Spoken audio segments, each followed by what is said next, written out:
આજે આપણે આવ્યા છીએ એક ભોળાનાથના એવા મંદિરે જેનું પ્રાગટ્યની મહિમા સાંભળીને તમે પણ રોમાંચિત થઈ જશો. તો ચાલો જઈએ, દર્શન કરીએ. કિનારી મિત્રો, આજે આપણે અમરેલીની એક સુપ્રસિદ્ધ જગ્યાએ આવ્યા છે. બહુ જૂની અને પર્યટનની દ્રષ્ટિએ જોવો તો પણ બહુ જ ઇમ્પોર્ટન્ટ, અને આમ મહાદેવની દ્રષ્ટિએ, શ્રાવણ મહિનાની દ્રષ્ટિએ જોવો તો પણ ખૂબ જ પવિત્ર જગ્યા આવે છે. તો આજે ચાલો દર્શન કરીએ અને આ જગ્યા વિશે માહિતી મેળવીએ. આજે આપણે આવ્યા છીએ અમરેલી ગામમાં આવેલ નાના માચિયાળાની અંદર આવેલ ભીમનાથ મહાદેવ મંદિરના દર્શન કરીશું અને આ જગ્યાનો ઇતિહાસ જાણીશું. મંદિરમાં પ્રવેશતાની સાથે એક બાજુ કાળ ભૈરવ દાદા અને એક બાજુ બટુક ભૈરવ દાદાના દર્શન થાય છે. હવે આ જગ્યાનો ઇતિહાસ જાણીએ તો ઈસવીસન પૂર્વે આ ગામ થોરડી નામથી જાણીતું હતું.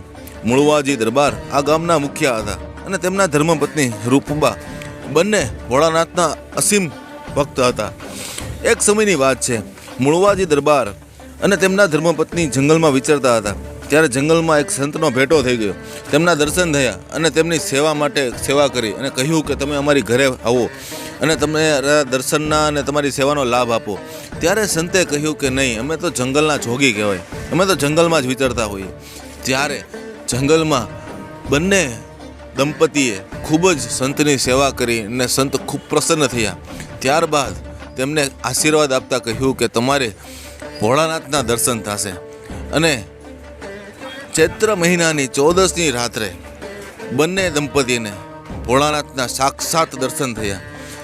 અને એક જંગલના ઝાડની નીચે દીવો બળતો હતો. એ જંગલના ઝાડમાં અત્યારે આપણે પહોંચ્યા છીએ. એ સમયના જંગલમાં અત્યારે આપણે આ જગ્યાના દર્શન કરી રહ્યા છીએ. પછી બંને દંપતીઓએ 50 વર્ષ સુધી આ જગ્યા ઉપર મહાદેવની સેવા કરી. પછી તેમના અવસાન થયા બાદ જોધપુરી બાપુ ગોસ્વામી એ આ જગ્યાનો કાર્યભાર સંભાળ્યો અને ધૂપ દીવાબત્તી કરતા. પછી તેમની પેઢી દર પેઢી આ જગ્યાનો કાર્યભાર સંભાળતા. હાલના મહંત સુરેશપુરી બાપુ પાસેથી આપણે આ બધી માહિતી આપણે લીધી અને અત્યારે આપણે આ ભીમનાથ મહાદેવના દર્શન કરી રહ્યા છીએ. અને આ ઝાડ જે વર્ષો જૂનું છે, જેની નીચે દીવો બળતો હતો, એ ઝાડ અત્યારે તમે દર્શન કરી રહ્યા છીએ. અત્યારે જય ભીમનાથ મહાદેવ, જય હો, હર હર મહાદેવ. અને આ ઝાડની નીચે એવું પણ કહેવાય છે કે દર વર્ષે સાકરની પ્રસાદી ઝરે છે. તો એવી પૌરાણિક, ઐતિહાસિક અને ચમત્કારિક જગ્યાના આજે આપણે દર્શન કર્યા. અને આ જગ્યા ઉપર ઘણા બધા બીજા પણ દર્શન છે. તો ચાલો આપણે એ પણ દર્શન કરીએ. મંદિરમાં ભોળાનાથની બંને સાઈડ એક બાજુ હનુમાનજી અને ગણપતિજીના દર્શન તો કર્યા જ, સાથે સાથે એમની બહાર મોટા મંદિરો પણ બનાવ્યા છે, જેના પણ તમને દર્શન કરાવું.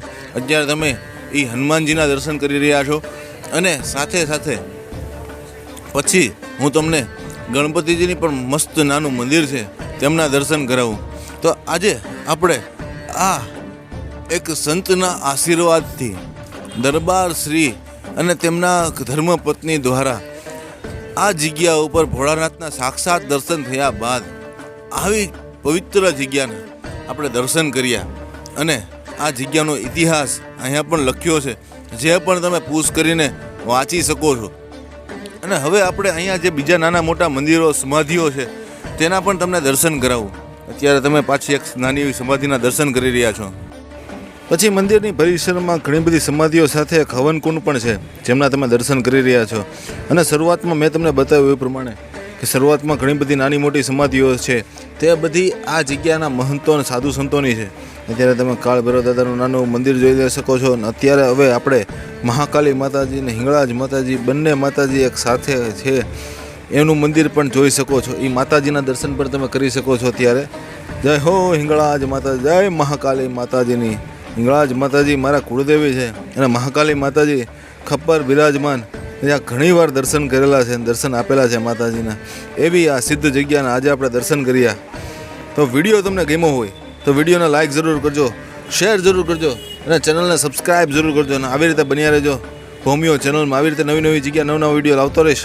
આદેશ આદેશ અલખ નિરંજન. જય ભીમનાથ મહાદેવ, જય ગિરનારી.